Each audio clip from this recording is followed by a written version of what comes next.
ሰላም ጤና ይስጥልን ተመልካቾቻችን፣ ከአንከር ሚዲያ ዝግጅት ክፍል ያክብሮት ሰላምታችንን እናቀርባለን። ዜናዎችን ይዤ መጥቻለሁ። መሳይ መኮንን ነኝ። አሁን በደረሰን ዜና በወሎ ውጫሌ ከፍተኛ ውጊያ እየተደረገ ነው። ይህ ዜና በተጠናቀረበት ጊዜ የአብይ አህመድ ሰራዊት ውጫሌ ለቆ ወደ ደሴ መስመር እየሸሸ ነው።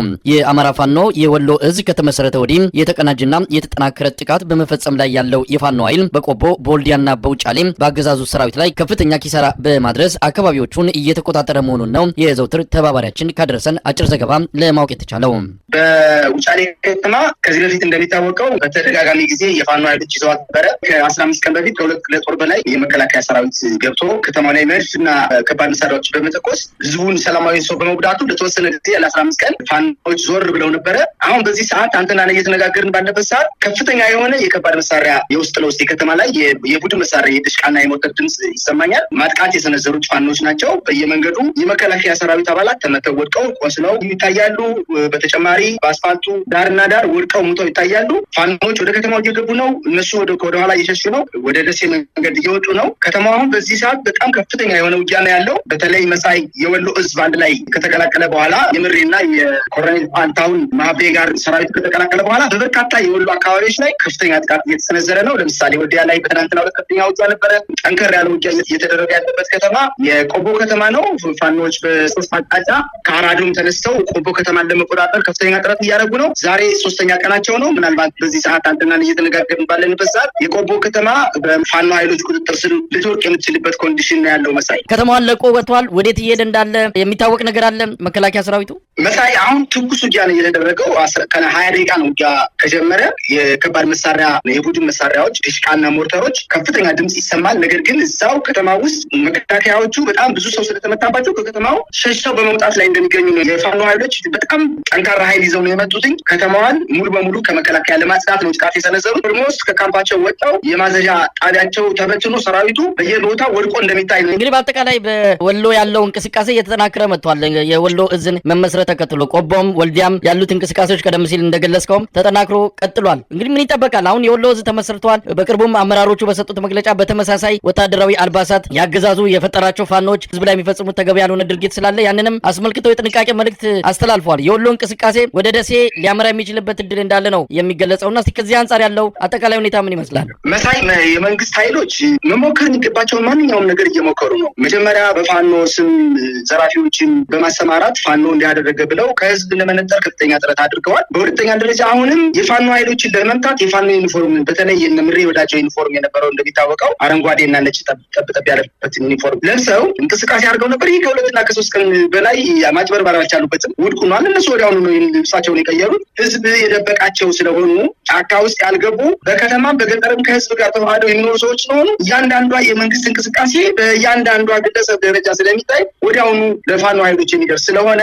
በምንም ተአምር መከላከያ ሰራዊት የሞከረው ነገር በሙሉ ሴት እያደረገበት እንደሆነ ነው የሚታየው። እነዚህ ሁለት ሰዎች በጣም በአንድ ላይ መዋሃዳቸው በወሎ አካባቢ የነበረው እንቅስቃሴ የመከላከያ እንቅስቃሴ የሚታገድ መሆኑና ምናልባትም በአጭር ጊዜ ውስጥ ወሎን ለቀው ወደ ሌላ ቦታ እንደሚሄዱ ነው። ምክንያቱም እንግዲህ ሳምንት ባልሞላ ጊዜ ውስጥ ነው ከፍተኛ መተማመን አለብኝ ይህን ቦታ ማንም ይነቀንሰኝ አይችልም ብሎ ሲፎክርበት የነበረውን የአራዱን ተራራ ለቆ ወደ ቆቦ መጣ። ቆቦም 3ኛ ቀናቸው መዛሬ። በአጠቃላይ ከእንግዲህ በኋላ የሚቀራቸው ወልዲያ ከጸዳ፣ ቆቦ ከጸዳ፣ ይስማ ንጉስና ውጫሌ ከጸዳ እነዚህ ቀሪ ትንንሽ የወረዳ ከተሞች ላይ መጀመሪያም ፋኖ ነው በቁጥጥራቸው ስር ይዘውት ለ6 ለ7 ወር ይዘውት የነበረው። ስለዚህ የሚቀራቸው ኮምቦልቻና ደሴ ነው ማለት ነው። ውህደታቸው አንድ እስከሆነ ድረስ ጉልበታቸው ይጨምራል። በዛ አካባቢ ያለው የመከላከያ ሰራዊት በአጭር ጊዜ ውስጥ ተመቶ ይወጣል የሚል እምነት ነው ያለ ይመስላል።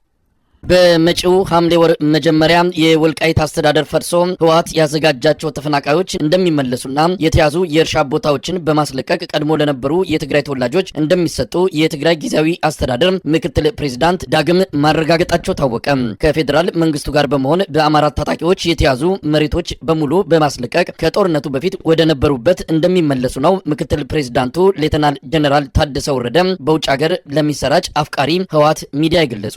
የራያን መሬት መሬት በአብይ አህመድ ግብዣና አፈናቃይነት ከራያዎች እጅ የነጠቀው የትግራይ ጊዜያዊ አስተዳደር መዋቅሩን በመዘርጋት ላይ ሲሆን ባለፉት 2 ዓመታት ከአማራ አስተዳደር ጋር ሲሰሩ የነበሩ የራያ ተወላጆችን እያደንና እያፈነ መሆኑን ያገኘነው መረጃ ያመለክታል። የአብይ አህመድ አገዛዝ ወደ መሃል ሀገር እየመጣ ያለውን የፋኖ እንቅስቃሴ ለመቀልበስ ራያንና ወልቃይትን ለህወሓት በማስረከብ በአማራና በትግራይ መሃል ግጭት እንዲፈጠር በሚል የጀመረው ሴራ የጊዜ ሰሌዳ ተቀምጦለት ተግባራዊ እንደሚደረግ ተገልጿል።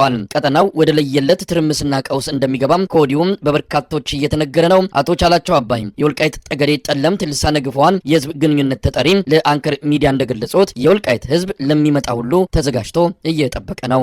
የወልቃይት የአማራ ማንነት ያወጣውን መግለጫ አይተሃል። ከእንግዲህ በኋላ ገታችንን እንዳለን ለቢላዋ አንሰጥ፣ ከእንግዲህ በኋላ ዝም ብለን አንታረድም የሚል ህዝቡ 43 ዓመት ሙሉ ያየው በተግባር የተገነዘበውን የወያኔ እኩይ ስራ አሁንም ደግሞ የፌዴራል መንግስቱ ጸረ አማራ አቋሙን ህዝባዊ ፍጅት እያደረገ ያለበት ጉዳይ ስለሆነ ይሄ ሰሞኑን ከሸዋም ከጎጃም ከወሎም ከጎንደርም ያለው እልቂት አሁን ደግሞ መጠነኛ ከ43 ዓመት ችግር በኋላ ለ1-2 ዓመት ሰላም አግኝቶ የነበረውን ህዝብ አሁንም ልንጨርስ እየመጣን ነው እያሉ እየነገሩት ነው። የሚያስከትለው ህዝባችን ይሄንን አውቆ ሁለንተናዊ ዝግጅት አድርጓል። የሚሸሽ ወደኋላ የሚል የለም። ነገር ግን ደሙን አፍሶ ነጻነቱን የሚያስከብር ህዝብ እንዳለ ነው እኔ የምረዳው። ዝግጅቱን ከሞላ ጎደል ይሄን ነው የሚመስል። በቅርበት በሱዳን ያሉት ወራሪ ኃይሎች ከየት ቦታ እንዳሉ፣ የትኛው አርሜ የትኛው ቦታ እንደተሰለፈ ይሄንን ሁሉ በማስረጃ አውቆ ላይቀሬው ጦርነት ራሱን ያዘጋጀበት ሁኔታ ስላለ ይሄ እነዚህ ሴት የላከችው ጅዋ አይፈራም እንደሚባለው ሁሉ ወደኋላ እንደማይሉ ነግረውናል። ህዝባችን ደግሞ እነሱ እንደዚህ አሉ ተብሎ አገር ለቆ የሚሄድበት እጁ ጋር የገባ ነጻነት አሳልፎ የሚሰጥበት ምንም አይነት ምክንያት እንደሌለ ነው የሚገባኝ። አሁን በዚህ በመግለጫቸው ላይ ትጥቅ የሚፈታ ይላሉ። በፕሪቶሪያው ስምምነት መሰረት ትጥቅ ይፍታ የተባለው ህወሓት ነው። አሁን ግን ጀነራሉ ሲናገሩ በዛ አካባቢ ማን ትጥቅ ሊፈታ እንደሚችል ከስምምነት ላይ ተደርሷል። ህወሓት ትጥቅ አይፈታም፣ በወልቃይት ያሉ ታጣቂዎች ናቸው ትጥቅ የሚፈቱት የሚል እንደምታ ያለው መግለጫ ነው የሰጡት። ምን ማለት ነው? ይሄ እኮ ግልጽ ነው። የፌዴራል መንግስቱ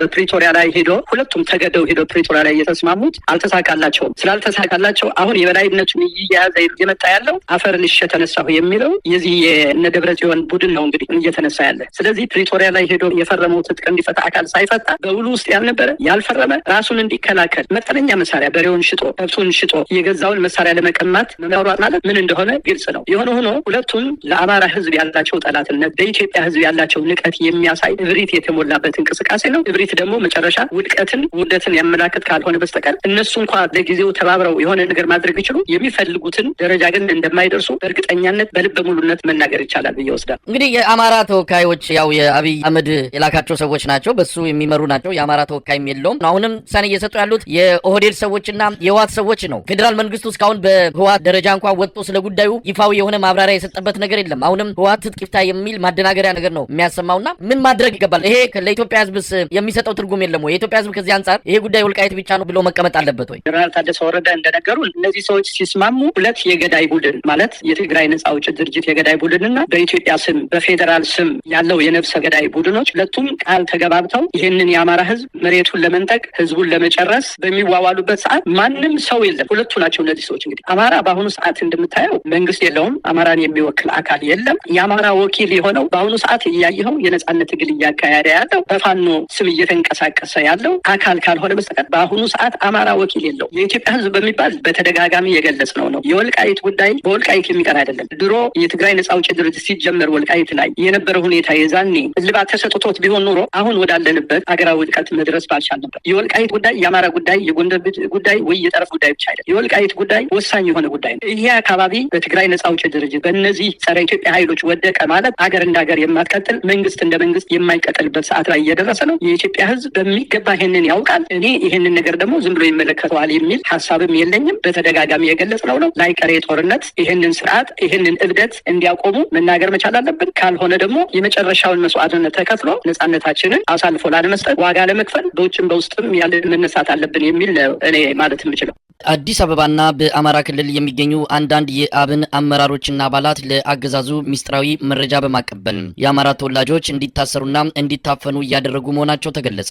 ለአንከር ሚዲያ በደረሰ መረጃ ላይ እንደተመለከተው የብሔራዊ መረጃና ደህንነት መስሪያ ቤት እንደዚሁም የአስቸኳይ ጊዜ አዋጅ ኮማንድ ፖስት በአማራ ተወላጆች ወይም የፋኖን ትግል ይደግፋሉ በሚል የሚታሰሩና የሚታፈኑ ግለሰቦችንና ቡድኖችን በተመለከተ ጥቆማና መረጃ እያገኘ ያለው ከአማራ ብሔራዊ ንቅናቄ አብን አባላት ስጋት መሆኑ ታውቋል። የአብይ አህመድ የደህንነት መስሪያ ቤት ይህንን ስልት እየተጠቀመ ያለው የአማራ ብልጽግና አመራሮችና ካድሬዎች በማህበረሰቡ ዘንድ ስለሚታወቁና በፍርሃት እንደልባቸው መንቀሳቀስ ስለማይችሉ እንደሆነ ታውቋል። በዚህም መሰረት በብሔራዊ መረጃና ደህንነት መስሪያ ቤት እንዲሁም በአስቸኳይ ጊዜ አዋጅ ኮማንድ ፖስቱ የተመለመሉ በአዲስ አበባና በአማራ ክልል የሚኖሩ የአማራ ብሔራዊ ንቅናቄ አብን አመራሮችና አባላት በአማራ ተወላጆች ላይ እየተካሄደ ባለው መጠነ ሰፊ አፈናና ግድያ ውስጥ መረጃና ጥቆማ በመስጠት ከፍተኛ ሚና እየተጫወቱ መሆናቸው ታውቋል። ለአንከር ሚዲያ በደረሰው መረጃ ላይ እንደተመለከተው ሰሞኑን የአብን የህዝብ ግንኙነት እንዲሁም የአማራ ክልል ባልና ቱሪዝም ቢሮ ኃላፊን አቶ ጣሂር መሐመድን በመተካት ሹመት የተሰጠው አቶ መልካሙ ጸጋዬ በብሔራዊ መረጃና ደህንነት መስሪያ ቤቱ ተመልምሎ የአማራ ባለሀብቶችን፣ ምሁራንን፣ አክቲቪስቶችን፣ ጋዜጠኞችን በስም ዝርዝር እየሰጠ ከሚያሳፍኑትና ከሚያሳስሩት የአብን አመራሮች አንዱ ነው። ይህ ግለሰብ ለዚህ አስተዋጽኦ ሹመት እንዲሰጠው መደረጉን የሚጠቅሱት የአንከር ሚዲያ ምንጮች በታሰሩት የአማራ ተወላጆች ላይ መረጃዎችንና ማስረጃዎችን በማቅረብ አሁንም ለአገዛዙ የደህንነት መስሪያ ቤት እያገለገለ እንደሆነም ተመልክቷል። ከአቶ መልካሙ ጸጋዬ ሌላ አቶ ለዓለም ታምሩ የተባለ የአማራ ብሔራዊ ንቅናቄ አብን የአዲስ አበባ ምክትል ሰብሳቢ በተመሳሳይ መረጃ በመስጠት በርካታ የአማራ ተወላጆች በአብይ አህመድ የማጎሪያ እስር ቤቶች እንዲገቡ ማድረጉን ለማወቅ ተችሏል። ይህ ግለሰብም በቀጣይ በአዲስ አበባ አስተዳደር ውስጥ ሹመት ሊሰጠው እንደሚችልም ተመልክቷል። በአሁኑ ጊዜም በአማራ ክልልም ሆነ በአዲስ አበባ የሚከናወኑት አፈናዎች በመረጃና ጥቆማ ሰጭነት ከፍተኛ ሚና እየተጫወቱ ያሉት የአብን አመራሮች ሲሆኑ የፋኖ ተጋድሎ ከተጀመረበት ጊዜ አንስቶ ዋና ዋና አመራሮች በየመድረኩ በተገኙባቸው ስብሰባዎች ሁሉ የፋኖን ትግል በማንኳሰስና ይህ ትግል የአማራን ሕዝብ እያጠፋው ነው በማለት ከፍተኛ የፕሮፓጋንዳ ስራ ለአብይ አህመድ አገዛዝ እየሰሩ እንደሚገኙም ተመልክቷል። የአብን ሊቀመንበርና ሌሎች አመራሮች የፌዴራልና የክልል ስልጣን ከተረከቡ ጊዜ ጀምሮ ለአብይ አህመድ አገዛዝ ተቀባይነትና የስልጣን ወንበር አስጠባቂነት ትልቁን ሚና እየተጫወቱ ሲሆን አገዛዙ በፈለገ ጊዜም በስማቸው መግለጫ በማስወጣት ድርጅቱን ሙሉ በሙሉ ከህዝብ እንዲነጠል ማድረጉ ይታወቃል። ፋኖዎች ሊገድሉኝ እያሳደዱ ነው፣ ውጭ ሀገር በሄድኩበት ቦታ ሁሉ ይከታተሉኛል፣ ስለዚህ መንግስት ጠንካራ ጥበቃ ያድርግልኝ የሚል ተማጽኖ ለአብይ አህመድ እያቀረበ ያለው የኢኖቬሽን ሚኒስትሩ በለጠ ሞላ ከሌሎች ጓደኞቹ ጋር በመሆን የፋኖ ተጋድሎ እንዲዳክምና እንዲደመሰስ በከፍተኛ ደረጃ አገዛዙን እየረዱት መሆናቸውንም ካገኘነው መረጃ ለማወቅ ተችሏል። በጉዳዩ ያዘኑትና ከፍተኛ ቅሬታ ውስጥ ያሉ አንዳንድ የአብን አባላት ህዝቡ እነዚህን የአብን አመራሮችና አባላት ከብልጽግና ካድሬዎች በላይ እንዲጠነቀቃቸውና በቅርበትም እንዲከታተላቸው መልእክታቸው እንዲደርስ ጠይቀዋል።